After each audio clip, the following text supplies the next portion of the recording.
What factors determine whether beer should be bottled or canned?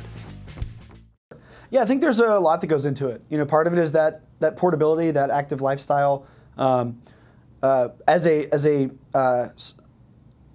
person who comes from a production background, I like cans because they don't break, but they don't make a mess and they're not quite as slicey in the production area. But a lot of it's about preference. I think that it fits with what we like, and not to say that people that are doing bottles are, bottles are great for beer, cans are great for beer. They just have different sort of pluses and minuses. And for us, I think it fits with what we do and how we've built our brand and how we like to get out into the world and explore and,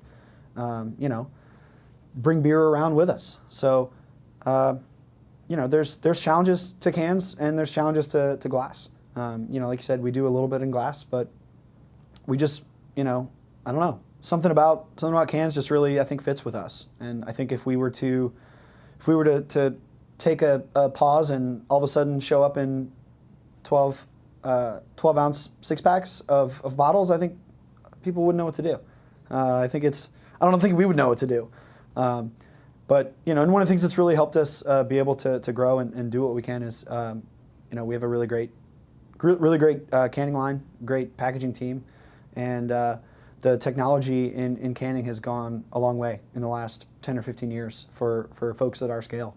For a long time, all the top-of-the-line canning lines were way too big for us. You're talking, big breweries, big soda, that kind of stuff. And now there's some really high-end lines that fit with our size.